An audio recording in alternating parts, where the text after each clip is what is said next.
the Jewish Channel's Week in Review. Is Iran developing nuclear weapons? Stars of stage and screen talk Jewish, where you can see the Dead Sea Scrolls this winter, and more of the Jewish news that's changing your world right now in this episode of the Week in Review. Hello, and welcome to the Jewish Channel's Week in Review. I'm Stephen I. Weiss. Iran is trying to develop nuclear weapons, according to the International Atomic Energy Agency. While there have been many public questions about whether and how far Iran intended to go in creating nuclear weapons, the IAEA's report gives the imprimatur of the agency most universally respected by Western governments, stating that the intention is real and the timeline is uncertain. The report from the IAEA last week stated that there is, quote, credible evidence that Iran has carried out activities relevant to the development of a nuclear device. Israel and the United States have withheld comment on the report pending further investigation.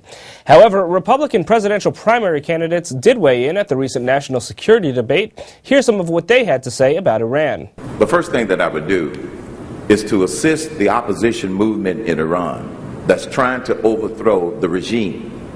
Our enemies are not the people of Iran, it's the regime. And a regime change is what they are trying to achieve. The president should have built credible threat of military action and made it very clear that the United States of America is willing, in the final analysis, if necessary, to take military action to keep Iran from having a nuclear weapon. Maximum coordination with the Israelis in a way which allows them to maximize their impact in Iran. We as Commander-in-Chief aren't making the decision to go to war. You know, the old-fashioned way, the Constitution, you go to the Congress and find out if our national security is threatened.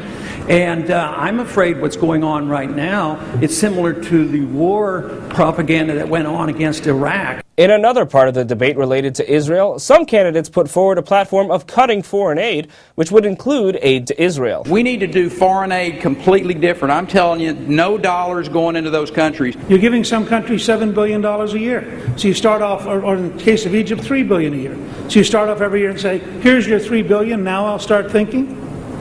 You ought to start off at zero and say, explain to me why I should give you a penny. Absolutely. Every country would start at zero. Obviously, Israel is a special ally, and my bet is that we would be funding them at some substantial level.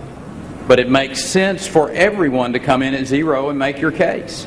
Former Democratic Congressman Robert Wexler responded to the comments by saying that cutting foreign aid to Israel, quote, sends a message to Iran that Israel's outstanding military capabilities might suffer in years to come. Moving to domestic concerns in the Jewish community, protest and legal action against a kosher food manufacturer has created real economic consequences. Pflaum Appetizing was found to have violated workers' rights in a ruling by the National Labor Relations Board in 2009. In 2010, TJC's Christian Needon reported on communal efforts to target the factory. This week comes news that Tnuva, Israel's largest dairy company, will not renew its contract with the factory. A leader in the protests against Pflaum, Ari Hart of the Orthodox Social Justice Organization Uri Letzedek, told the Daily News, quote, I think Tnuva heard loud and clear the voices of kosher consumers and Jewish leaders. The 2009 ruling against Pflaum found the company had paid workers below minimum wage and failed to pay overtime wages, and fired workers who complained about workplace conditions. Pflaum has been ordered to pay $270,000 in restitution, but the company says it can't be required to make the payments as the workers were illegal immigrants. A very different labor situation is affecting the National Basketball Association this year, with NBA owners having locked out players and negotiations threatening to cancel an entire season. Some players have gone to play in Israel in their downtime, as we've reported previously. But what do you do if you're a superstar who doesn't need the extra money? Well, you take your talents to the local Jewish community center, of course.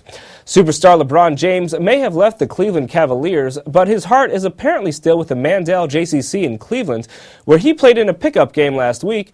James tweeted about the experience, saying, just got done hooping in the JCC League, so funny, but good run. Well, going from famous people playing in Jewish locales to Jews famously playing roles, Meredith Gansman sat down with a rising Jewish star of stage and screen. It's been a busy time for Jewish stage and screen actor Aaron Lazar. He's currently appearing with Leonardo DiCaprio in the Clint Eastwood-directed movie J. Edgar, recently reported for the Onion News Network, and regularly performs on Broadway. Yet he also found time to develop and star in a new cabaret show, The Tao of Broadway. Lazar stopped by TJC Studios to chat about this new one-man show. constant, constant, constant pie. Fill my heart with song and let me sing for. I haven't spoken about it to like anyone, like not even my wife. So I'm like feel like I have to like protect it. But this is fine because it's an exclusive. Because this is exclusive Jewish news. I've always been looking for a way to put a show together that isn't just me singing some great songs and everybody sort of just enjoying music on that level, but there's potential to say something and to share something with people and have people feel something. Lazar explained that the cabaret was inspired by Chinese Taoist principles and his own spiritual journey. Reading it, I've been on a spiritual journey myself for the last couple of years and have actually come full circle to Kabbalah, like going away from the religious aspect of Judaism to understand what that is. Why am I speaking in Hebrew? Why am I reading from this book? What does it all mean? With the recent premiere of The Cabaret also came the release of the feature film J. Edgar. Lazar plays David Wilentz, the first Jewish Attorney General of New Jersey, who prosecuted Bruno Hauptmann in the Lindbergh kidnapping trial. It was fun for me to be in my first big movie playing a guy who was in his first big trial. Like I was able to use a little bit of that, I think. It wasn't like I had to step in and do something as if I had been doing it forever. But before Lazar pursued an acting career, he had a very different plan. To see where Aaron Lazar's Dow and show business takes him, watch the full broadcast version of the Week in Review. Thank you, Meredith. In other Jewish screen star news, Sarah Silverman joined her rabbi sister, Susan Silverman, for a talk about Judaism this past week. Here are some of those highlights. I didn't know I was Jewish until, kids started blaming me for my people killing Jesus. And even then I was like, it's not like we killed baby Jesus, you know. He had quite a run. Silverman also joked about her relationship with God. My personal God is I like to pretend that my therapist can see me at all times. And Silverman shared her impressions of her first visit to Israel. I didn't like going to this Wailing Wall and there's this much space for women and this much space for men. It filled me with rage more than connection, you know. And I think at the little note, she gave me a piece of paper and a pen, and I just wrote, "No more religion," and rolled it up and put it in. And where Susan Silverman is a rabbi related to a celebrity, another rabbi is about as close as one gets to a rabbinic celebrity in this world as a former chief rabbi of Israel. Christian Needon caught up with him recently at the 92nd Street Y. Israel's former chief rabbi, Meir Lau, took the stage at the 92nd Street Y recently to talk about his journey from being a child prisoner at the Buchenwald death camp to becoming Israel's Ashkenazi chief rabbi. Joining him was Rabbi Menachem Genack, who asked questions about Lau's new autobiography, Out of the Depths, the story of a child of Buchenwald who returned home at last.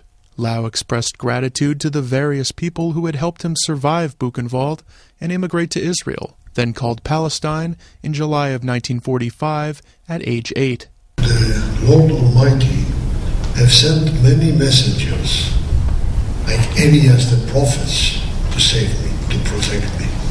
Many. Naphtali, my brother, he is the real hero of the story.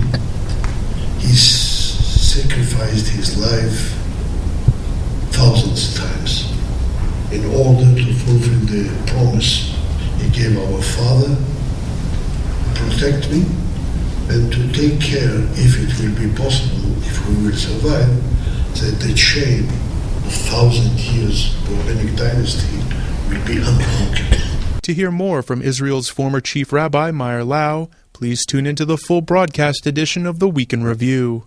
Thank you, Christian. One thing Rabbi Lau would certainly never do is officiate at a same-sex wedding, but the first ever same-sex wedding officiated by an Orthodox ordained rabbi took place last week.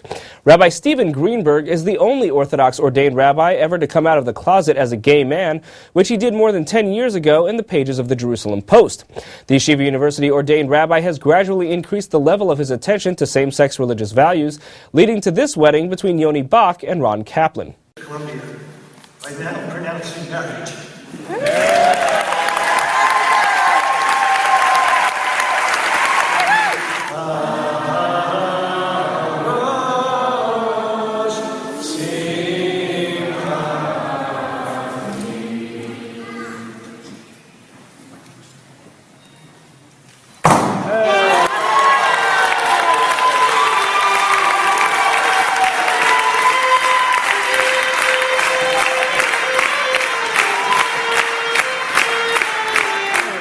Of course, if one's looking into the history of traditional Jews forging new paths, one can go back very far. Indeed, thousands of years ago, Jews were finding new interpretations in texts we now know as the Dead Sea Scrolls. Rebecca Honig-Friedman reports on a new exhibition of the documents here in the United States. Priceless ancient religious artifacts in the heart of the Broadway Theater District? At Discovery Times Square, the new exhibition Dead Sea Scrolls, Life and Faith in Biblical Times aims to bring the history of ancient Israel to life through artifacts from the Israeli Antiquities Authority, some of them never seen before. When you look at these objects from the ancient past, that you don't just see a pot or, a piece of jewelry, but that you try to envision the people behind the objects and the life and the thought and the religious ideas that those people had. The most precious of those objects are the Dead Sea Scrolls, the exhibit centerpiece. Found in a cave on the shore of the Dead Sea in the 1950s, scrolls are the oldest and largest surviving collection of ancient manuscripts, and are invaluable to the study of Jewish history. We're talking about a corpus of over 900 manuscripts that include all the books of the Bible, parabiblical texts, apocrypha, sectarian texts. They were all written at the end of Second Temple times, when both Judaism and Christianity were formalizing as we know them today. And therefore they're very, very important both to the Jewish world and to the Christian world, or the monotheistic world on the whole. For more on Dead Sea Scrolls, Life and Faith in Biblical Times, watch the full broadcast version of the Week in Review. Thank you, Rebecca. That's all for this week from all of us here at the Jewish Channel. Be well. The Jewish Channel is available on cable. Time Warner Cable Channel 528, IO Optimum Channel 291, RCN Channel 268, Bright House Channel 330, Verizon Fios Channel 900, Cox Channel 1, Frontier Communications, and now on Comcast Cable in the on-demand menu under Premium Channels. For more information, visit tjctv.com.